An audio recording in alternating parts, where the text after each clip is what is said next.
Greetings, everyone. Jim Ware coming to you on a Friday. Hope you've had a good week. Hope you're expecting a good weekend. I love this topic of improving team performance because it's really key to culture. Culture is made up of a series of teams. And if the teams are performing well and they're motivated, you're going to have a good, strong culture. So we focus on team performance. Many of you know we work on that with organizations.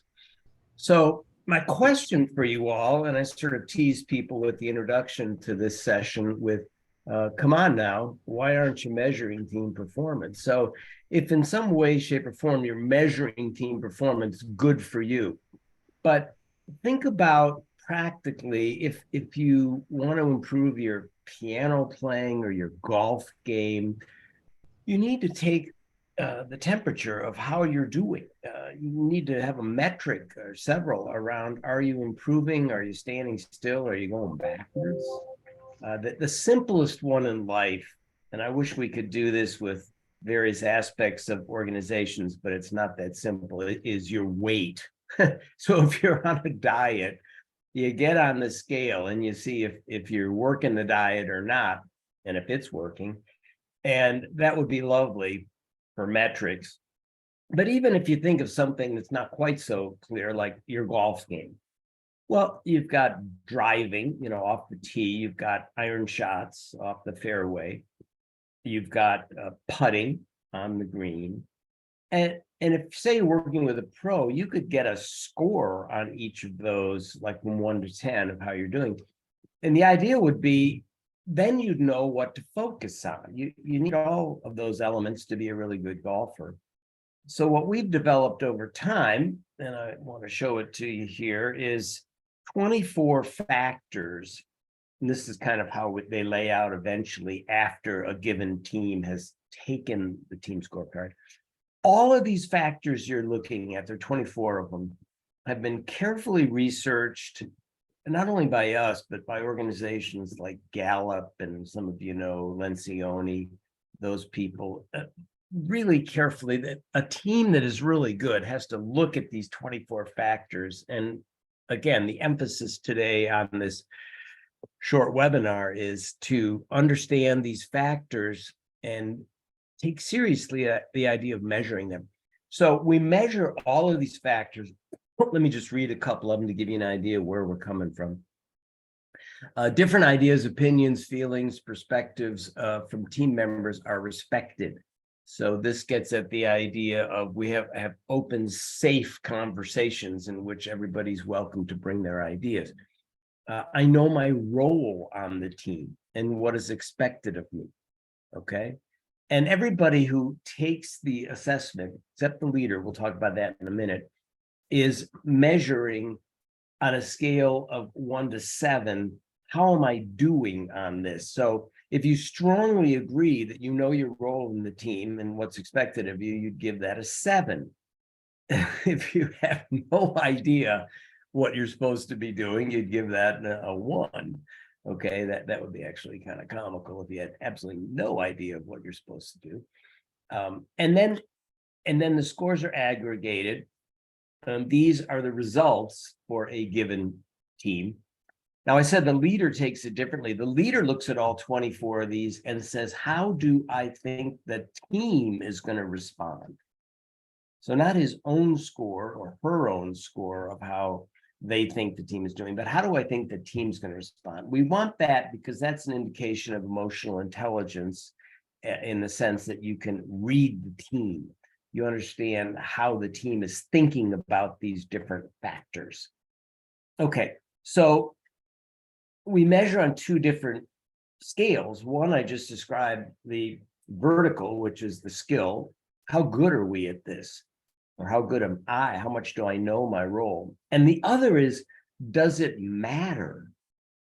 So that's key, because what we're heading towards here is the upper right box, where it's very important and we're really good at it.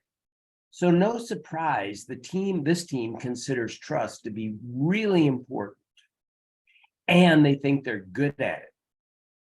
That's important. We're going to see in a minute. There are 3 of these 24 factors that are shared by the very best teams.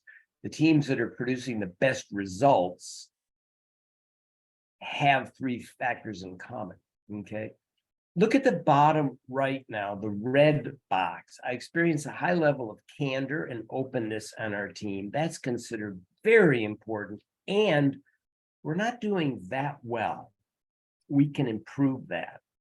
And the team has developed good processes to make us both effective and efficient. So very important, as you would guess, and we're not doing that well.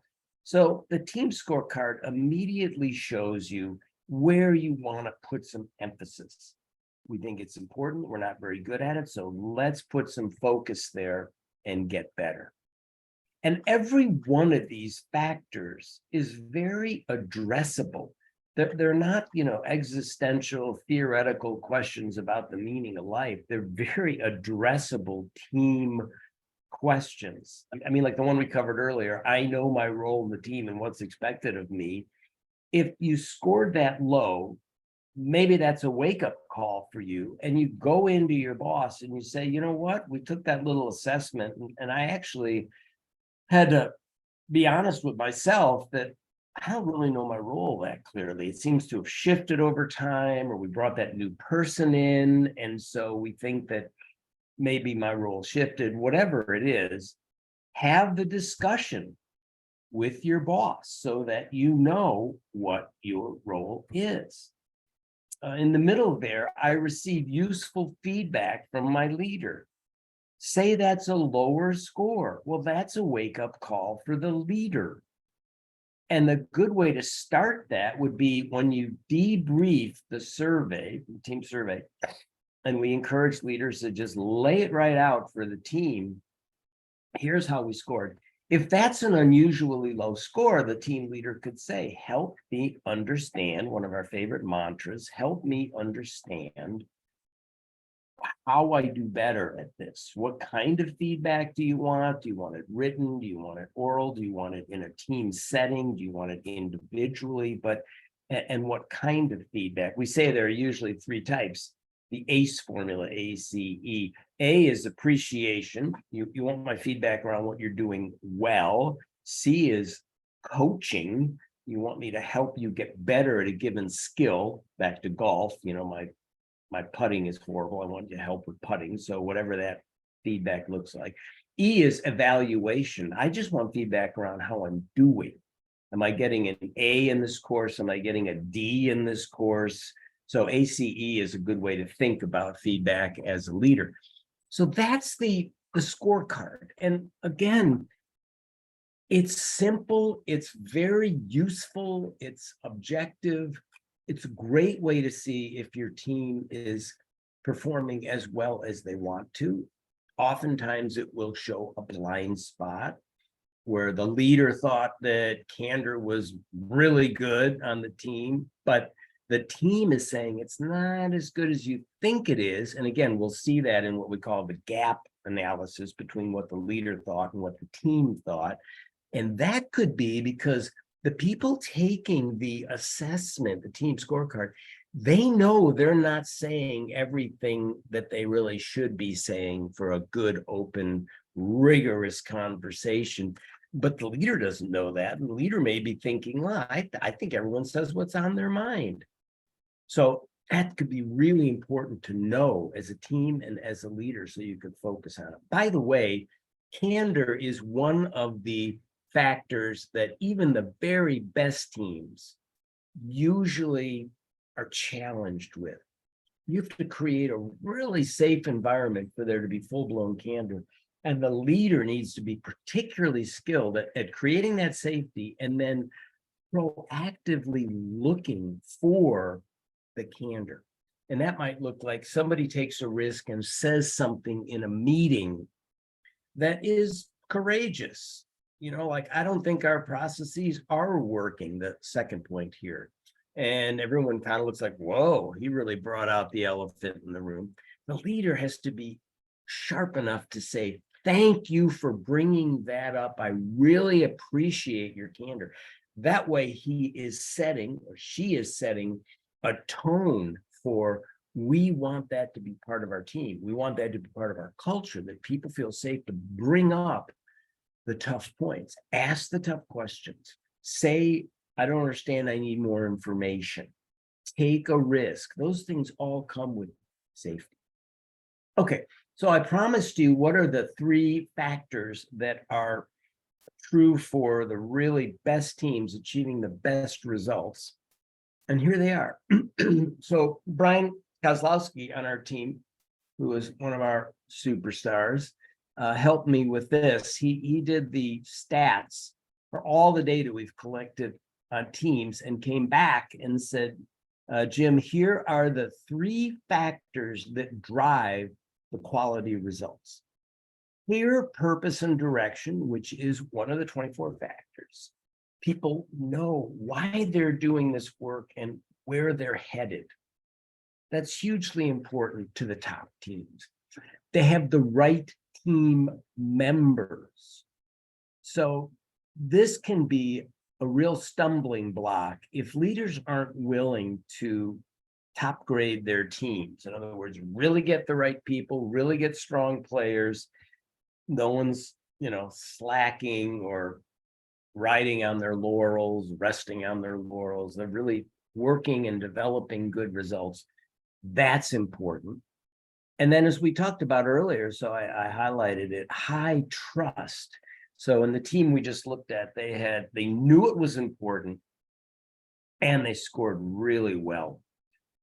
So super important to have these factors strong, and you won't know if they're really strong unless you do something like a team assessment. So really emphasizing that point, what you can measure, you can manage, right? So measure your team performance so that you can indeed manage it. Let me go to another slide here that really hits home on this sort of the summary slide right there. This one really hits home on trust driving communication. So why do we care about trust? It's always a fair question. Why do we care about this, that, or the other thing? In this case, we care about trust because trust is correlated at a significance level of 0.001, which means there's virtually no chance it's a random connection. It is driven by trust.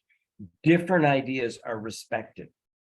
Candor and openness follows if you have a high trust level. Productive debate is driven by a high trust level. And this is kind of the cherry on top of the ice cream sundae, and that is conflict gets resolved. Why? Because if there's high levels of trust, you can actually have those, what we call crucial conversations, and that's from the book called Crucial Conversations. You can have those tougher conversations that resolve the conflict. Often those are important because they can damage trust. So you want to have enough trust so that you can address it and fix it and then regain that really, really high level of trust. Okay, so the slide I had up there earlier was this one, and it's available to you also. If you want to see this, you can get a hold of it. But these are the 3 big factors: clear direction and purpose. We know that that's important because meaningful work is a powerful motivator and unifier. So that's the purpose piece. Most firms do not have a compelling statement of purpose. So leaders, if they really want to get a high mark on this one, the direction is clear and they point out, why is it important to take good care of our clients in the sense of client service or in the sense of performance? Or why is it important that the back office gets all this stuff right and that we treat them with appreciation and respect? So you see those below. Right team members have the right skills and fit. There's a chemistry there that feels good, that feels right. And cognitive diversity, many of you know, that's why we use a tool called the Enneagram, because that has 9 different styles of thinking. And the best teams have 4 or 5 of those styles on their team. It'd be lovely to have all 9, but of course, that's going to create a little friction, right? When you have people who think really differently about problems. So we look at all those, and we know that part of getting the right team members piece right, having a good score there, is to have people who have a certain amount of humility or curiosity. They're ambitious and that they really want to, they're committed. They want to do well at their work. And they have high IQs.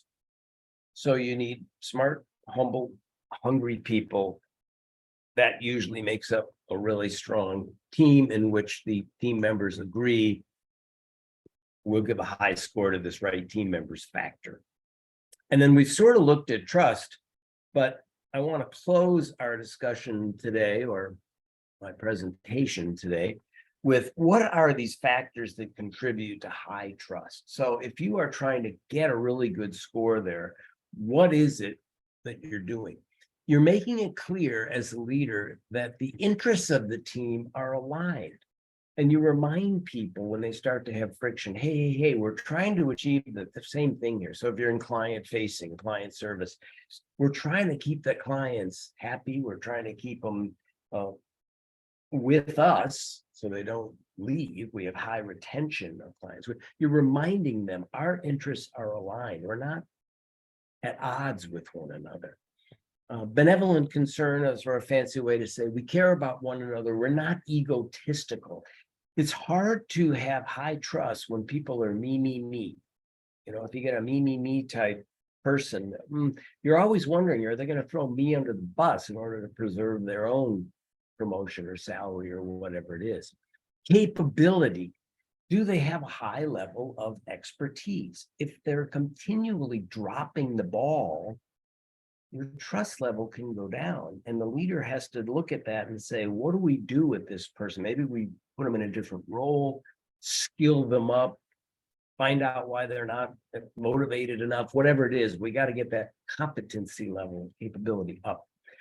Predictability, integrity, my words line up with my actions. And predictability, I'm not all over the map. One day I'm really predictable, the next week I'm a mess. I'm not making deadlines, I'm dropping things left and right. So predictability, integrity, the open communication, that would be the candor piece. I'm not keeping secrets. I don't have hidden agendas.